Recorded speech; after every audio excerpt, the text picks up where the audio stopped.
और बड़ी खबर इस वक्त चतरा जिले से आ रही है, जहां 2 महीने की मासूम बच्ची की हत्या का मामला सामने आया। हत्या का आरोप किसी और पर नहीं बल्कि मासूम के पिता और दादी पर ही है, जिसने संकुचित मानसिकता की वजह से अपने ही कलेजे के टुकड़े की गला दबाकर हत्या कर दी। घटना पथलगढ़ा थाना के खैरा गांव की है।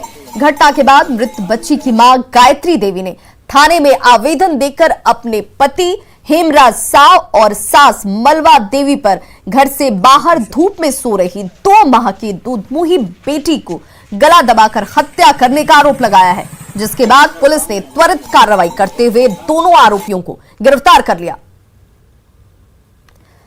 और इस घटना के बाद अब सवाल ये कि बेटे की चाहत में बेटी पर आखिर जुल्म कब तक, ये वो सवाल है। न्यूज़ 18 ये सवाल उठा रहा है कि आखिर बेटे की चाहत में बेटी पर जुल्म कब तक। लोग कब समझेंगे बेटियां बेटों से कम नहीं है। भेदभाव करने वालों का बहिष्कार समाज कब करेगा। गुमला जिला के चैनपुर प्रखंड मुख्यालय के सामुदायिक स्वास्थ्य केंद्र में स्वास्थ्य कर्मियों की लापरवाही से एक नवजात की मौत हो गई। मामला चैनपुर प्रखंड के बरवे नगर गांव का है। वसीना बीबी नामक महिला को रात में प्रसव पीड़ा के बाद अस्पताल ले जाना था, लेकिन परिजनों की लाख कोशिशों के बावजूद 108 नंबर एम्बुलेंस गांव तक नहीं पहुंच पाई। महिला का प्रसव घर में ही हो गया। थककर परिजनों ने गांव में ही महिला और नवजात को भर्ती करा दिया, लेकिन वार्ड में शिफ्ट करने के बाद भी डॉक्टर पीड़ित महिला और नवजात की जांच करने के लिए नहीं पहुंचते हैं। ड्यूटी में तैनात नर्स की लापरवाही से नवजात की मौत हो जाती है। इसके बाद अस्पताल में खूब हंगामा हुआ। इधर अस्पताल प्रबंधन आरोपों को सिरे से खारिज कर रहा है। वो लेके हम आए मेरा बच्चा को, तो यहाँ नर्स थी उस टाइम, लेकिन उसके बाद हमको लोग चेक करके वहाँ शिफ्ट करवा दिया रूम में। उसके बाद चली गई वो अपना घर। हम 10 बजे रात को फिर आए देखने, नर्स बच्चा रो रहा था उस टाइम, तो वहाँ पर कोई नहीं मिला हमको। नर्स भी नहीं थी ना डॉक्टर भी नहीं था। तो नहीं थी, देखी। उसके बाद में बच्चा को चेक की, उसके बाद में रोया। उसके बाद में ठीक है, ठीक हो जाएगा, अगर ठंडा है तो ले जाइए वार्ड तरफ। उसके बाद में अच्छा से रखिएगा, इसे बोल के बोली। तो हम भी ठंडा है, ठंडा के चलते, और अभी तो अब थोड़ा तबीयत खराब जैसे ही लगा बच्चा का, तो ठीक से एक बार में सब बच्चा नहीं पीता है, तो अस्थिर से पिएगा, इसे सोचे हम। जिस समय देखा उस समय बच्चा डेथ कर चुका था। उसके पहले मुझे उसकी सूचना नहीं थी कि बच्चा कैसा है नहीं है। अभी नर्स से पूछने पर बता रही है कि बच्चा स्वस्थ था, अचानक उसका डेथ हो गया। तो जब इस तरह का घटना घट गई है तो इसका जिम्मेवारी कौन लेंगे?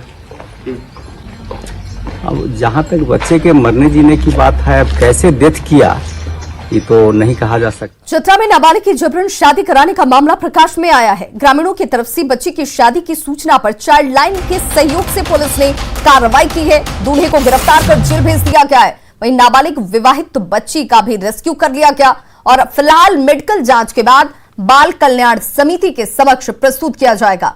चाइल्ड लाइन की सदस्य अनीता मिश्रा ने यह बताया कि सिमरिया थाना क्षेत्र की एक 16 वर्षीय नाबालिग बच्ची की शादी गिद्धौर के बलबल मंदिर में कराए जाने की सूचना मिली थी, जिसके बाद नाबालिग की शादी की शिकायत किसी ग्रामीण ने चाइल्ड लाइन में की और उसके बाद यह कार्रवाई की गई।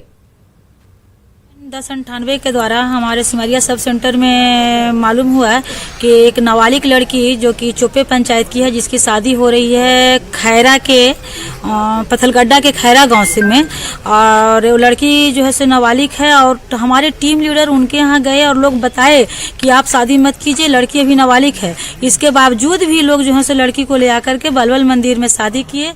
झारखंड में कोरोना से एक व्यक्ति की मौत के साथ ही राज्य में कोरोना से मरने वालों की संख्या 1011 हो गई है। वहीं पिछले 24 घंटे की बात करें तो राज्य में कोरोना के 173 नए मामले सामने आए हैं। राज्य में कोरोना के एक्टिव केस की संख्या 1675 है। आपको बताते चलें कि पिछले कुछ दिनों में राज्य में कोरोना जांच में पॉजिटिविटी रेट बढ़ा है।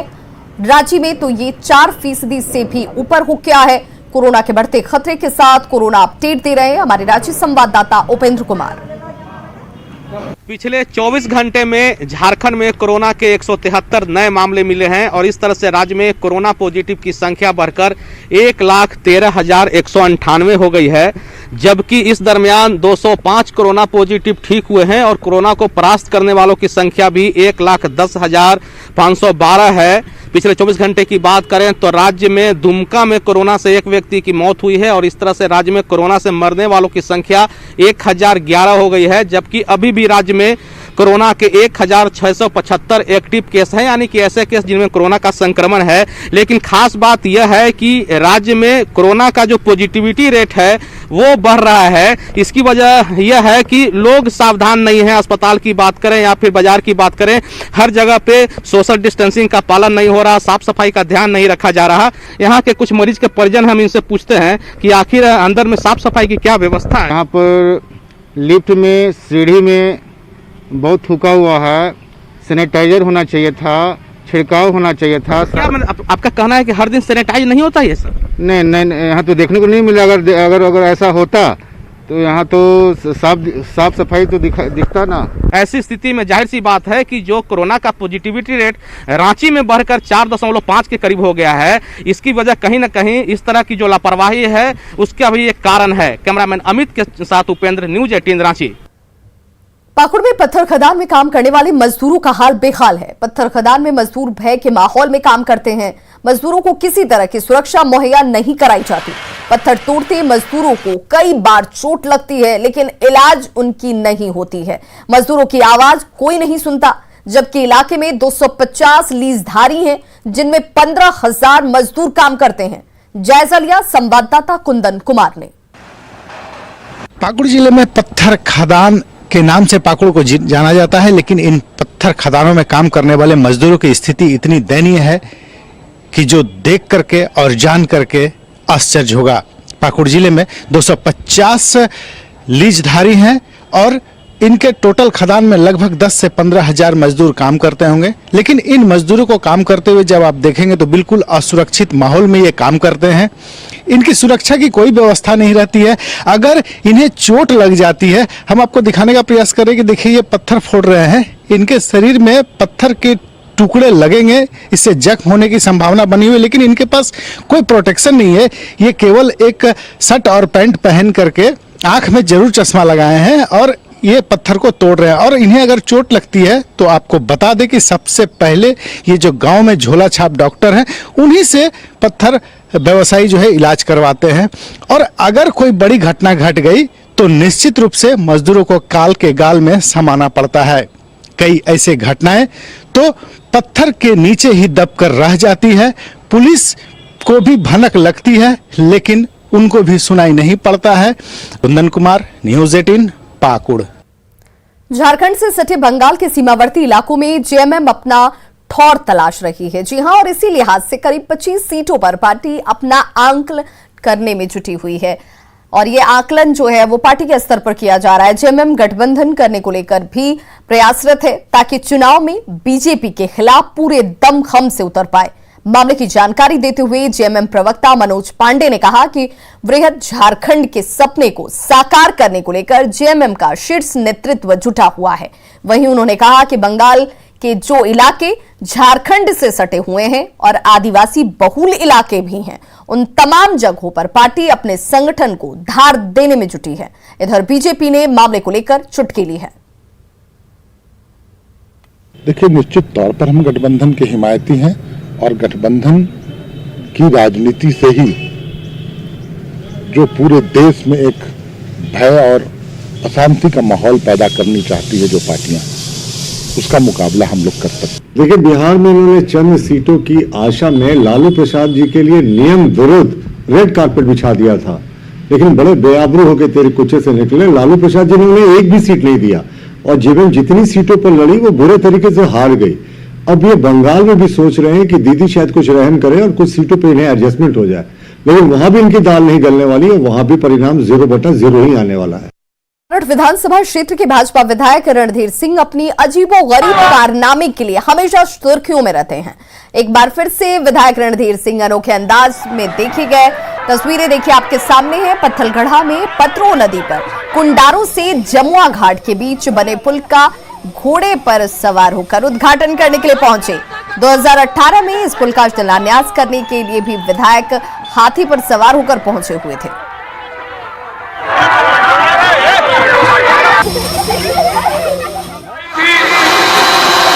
और 2018 में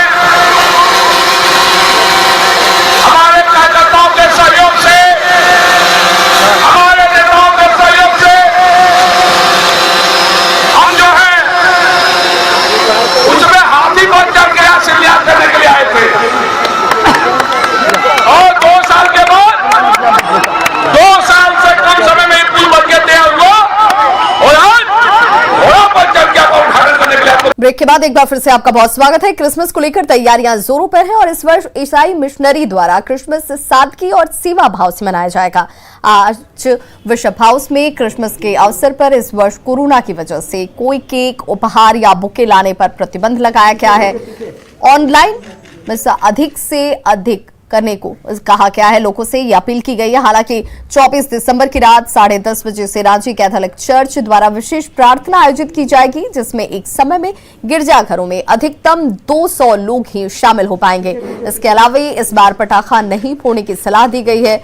आर्च बिशप ने लोगों से गरीबों की सेवा करने की अपील की। इस मौके पर बिशप थियोडोर ने राज्य सरकार में एक क्रिश्चियन मंत्री शामिल करने की मांग की।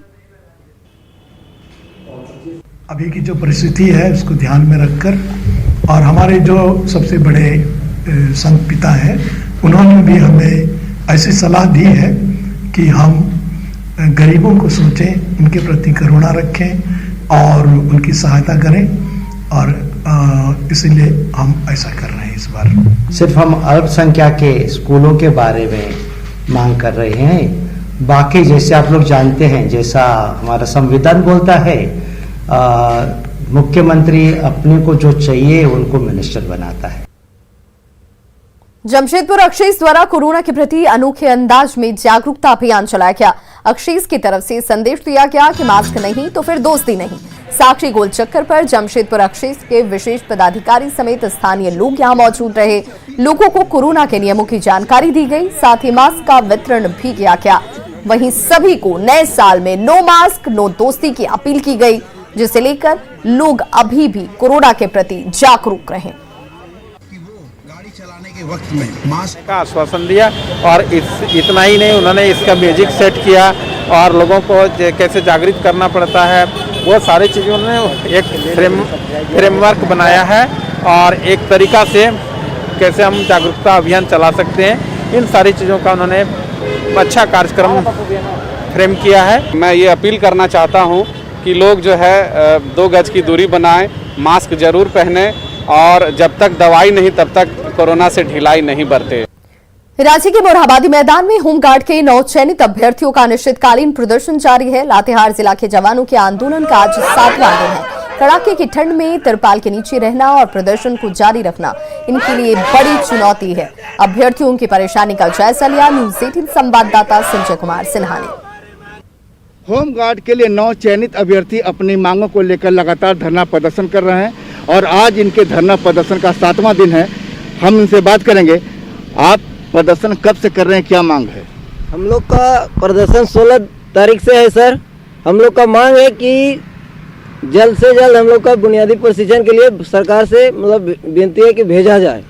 हम लोग का विज्ञापन संख्या 01/2017 का है, जिसमें सारी प्रक्रिया पूर्ण होने के बाद अभी तक 4 साल होने के बाद भी हम लोग का जो है इसे ट्रेनिंग के लिए भेजा नहीं जा रहा है। आप लोग यहाँ लगातार 7वां दिन है, किस तरह की परेशानियों का सामना करना पड़ा? परेशानी इतना है सर कि हम लोग बताने के बावजूद भी हम लोग की परेशानियों के सरकार ने नहीं सुन रही है। देखिए सर, हम लोग महिला होते हुए भी तिरपाल लगा के तो पूरा चादरा पतला बिछा करके हम लोग यहाँ बैठे हुए हैं इतना कड़ी ठंड में। आप यहाँ पर बैठी हैं लगातार, किस तरह की मुश्किलें आ रही है? क्या कोई अभी तक आप लोगों से बात करने आया? जी सर, अभी तक तो हम लोग कोई पूछने नहीं आया। कोई इतना दिन से हम लोग का 1 सप्ताह हो गया, हम लोग को कोई पूछने तक नहीं आया। नहीं सर, कोई नहीं आया है और हम लोग बहुत ठंड से गुजर रहे हैं सर। बहुत हवा भी चलता है सर। घर में बच्चों को छोड़कर आई होंगी, पति कहाँ है? पति घर में सर हम लोग को आने नहीं दे रहे थे सर, फिर भी हम लोग जबरदस्ती आ गए सर अपना हक मांगने के लिए सर। कहने की जरूरत नहीं है, परेशानियों का अंत नहीं लफ्जों से बयां होता है और तमाम लोग लातेहार से रांची पहुंची हैं अपने हक की मांग को लेकर के। उम्मीद है कि सरकार इनके हक को, इनकी मांगों पर जरूर गौर फरमाएगी। कैमरामैन संजय तिवारी के साथ संजय कुमार सिन्हा, न्यूज 18 रांची। साल 2020 के खत्म होने में बस अब कुछ ही समय बाकी है और ऐसे में नए साल के स्वागत की तैयारियां शुरू हो गई हैं। साहिबगंज में पिकनिक स्पॉट पर हलचल बढ़ने लगी है। लोग अपने परिवार के साथ पिकनिक स्थलों की खोज में बाहर निकल रहे हैं। कोरोना काल में चूंकि पार्क बंद है, लिहाजा नए पिकनिक स्थलों की खोज लोगों की तरफ से जारी है। खासकर पहाड़ों के आसपास लोग जुट रहे हैं। जायजा लिया संवाददाता निशांत ने। 2020 के विदाई का बेला अब बहुत नजदीक है। 2021 के स्वागत में लोग अब पूरी तैयारी में हैं और धीरे धीरे पिकनिक स्पॉटों पे जो है वो भीड़ अब धीरे धीरे आहट लेने लगी है नए साल के रूप में। आपको दिखाना चाहेंगे कि जिले का एक पिकनिक स्पॉट है जो पहाड़ों से घिरा हुआ है। इन्हीं खूबसूरत वादियों में लोग जो है वो नए साल का स्वागत करते हैं। पुराने साल की विदाई के साथ नए साल में लोग जो है नए साल का स्वागत करते हैं। अभी आपको दिखाना चाहेंगे कि जिस तरीके से अभी आप देखें कि जो साल का जो ये अंत महीना है और जो नए साल के स्वागत की तैयारी में पिकनिक स्पॉटों पे लोगों की भीड़ उमड़ने लगी है। आपको दिखाएं कि धीरे धीरे जो कुछ परिवार के लोग हैं उन पिकनिक स्पॉटों पर आकर वहाँ पे पिकनिक बनाना शुरू कर दिया है। छोटे छोटे बच्चे हैं और सब परिवार लोग जो है वो पिकनिक का आनंद ले रहे हैं। क्योंकि ये साल के विदाई का बेला है और नए साल के स्वागत की तैयारी है, लिहाजा पिकनिक स्पॉट जो है वो धीरे धीरे अब आकार लेने लगे हैं, रूप लेने लगे हैं। चूँकि कोरोना काल में पार्क बंद है फिलहाल, लिहाजा जो पिकनिक स्पॉट हैं खास तौर पर नए पिकनिक स्पॉट को भी लोग तलाश रहे हैं। और ये पुराना पिकनिक स्पॉट है जहाँ हर साल नए साल का स्वागत लोग करते हैं और ये धीरे धीरे अब गुलजार होने लगा है। निशांत, न्यूज 18 साहिबगंज। और इस वक्त बड़ी खबर आ रही है जिससे हम आपको रूबरू कराते चले। ये बड़ी खबर हम आपको बताने जा रहे हैं, जिस बड़ी खबर पर हमारी नजर बनी हुई है। आपको बताएं कि धनबाद के बाघमारा में बाल मजदूर रेस्क्यू किया गया है और 13 बाल मजदूरों को रेस्क्यू किया गया है। जी हां, ये संख्या जो रेस्क्यू की है इन बाल मजदूरों की वो 13 बताई जा रही है और इनकी रेस्क्यू को लेकर के श्रम अधीक्षक प्रवीण कुमार के नेतृत्व में छापेमारी की गई। डीसी धनबाद के आदेश पर यह छापेमारी की गई है। छापेमारी दल में शामिल हुए 7 सदस्य और उन्होंने इन बाल मजदूरों को रेस्क्यू किया है।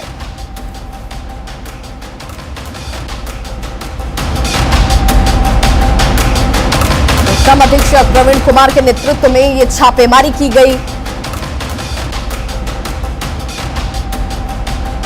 झारखंड के स्कूलों में रौनक लौट आई है। सरकार के निर्देश पर सोमवार से 10वीं से 12वीं तक की पढ़ाई शुरू हो चुकी है। हालांकि प्राइवेट स्कूल आज से नहीं खुले।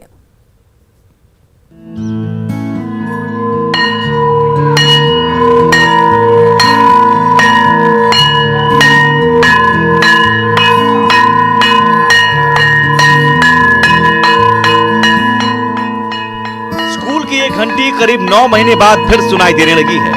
झारखंड में 10वीं से 12वीं तक की पढ़ाई शुरू हो गई है। स्कूलों में फिर से रौनक देखी जा रही है, लेकिन स्कूल आने वाले बच्चों को अभिभावक की सहमति पत्र लाना जरूरी है। इसमें कहा गया है कि स्कूल आने के लिए 2 गज की दूरी रखना है, मास्क जरूरी है और हाथ में छोटा सा सैनिटाइजर रखना है। झारखंड में स्कूल तो खुल गए, लेकिन इसके लिए कई नियमों का पालन करना जरूरी है। जैसे रोटेशन के तहत पाली के अनुसार टाइम टेबल, शिक्षक और छात्र 6 फीट की दूरी बनाए रखेंगे। क्लासरूम में सीमित संख्या में बैठेंगे छात्र। एक बेंच पर एक छात्र, पीछे की बेंच रहेगी खाली। 3 से 4 घंटे ही होगी स्कूल में पढ़ाई। सभा, खेल और दूसरी गतिविधियों पर रोक। गेट पर ही थर्मल स्क्रीनिंग, सैनिटाइजेशन। बच्चों के स्वास्थ्य की होगी नियमित जांच। बायोमेट्रिक की जगह हाजिरी के लिए दूसरे इंतजाम। अपने टिफिन दूसरे बच्चे के साथ नहीं करेंगे शेयर। सरकार की तरफ से जो भी निर्देश मिला है उसका पालन करते हुए हम लोग विद्यालय आज से खोल रहे हैं और बच्चों को शिक्षा देने का काम कर रहे हैं। सरकार के आदेश पर आज से सरकारी स्कूल खुल गए, लेकिन प्राइवेट स्कूलों में पढ़ाई शुरू नहीं हो पाई है। हालांकि राज्य शिक्षा परियोजना के निदेशक ने जल्द ही प्राइवेट स्कूलों के भी खुलने की उम्मीद जताई है। तो नाउ वो लोग भी अपना एसेस कर रहे हैं और जल्दी खोलेंगे। जहाँ तक हम लोगों का इन्फॉर्मेशन है वो लोग भी पेरेंट्स से कंसेंट ले रहे हैं। इनफैक्ट कुछ स्कूलों में आज पेरेंट का वो लोगों ने मीटिंग भी किया है। कोरोना संकट के कारण बच्चों की पढ़ाई ठप थी, लेकिन अब स्कूलों के खुलने से शिक्षा व्यवस्था के पटरी पर लौटने की उम्मीद है। गुमला से सुशील सिंह के साथ भुवन किशोर झा, न्यूज़ 18 रांची।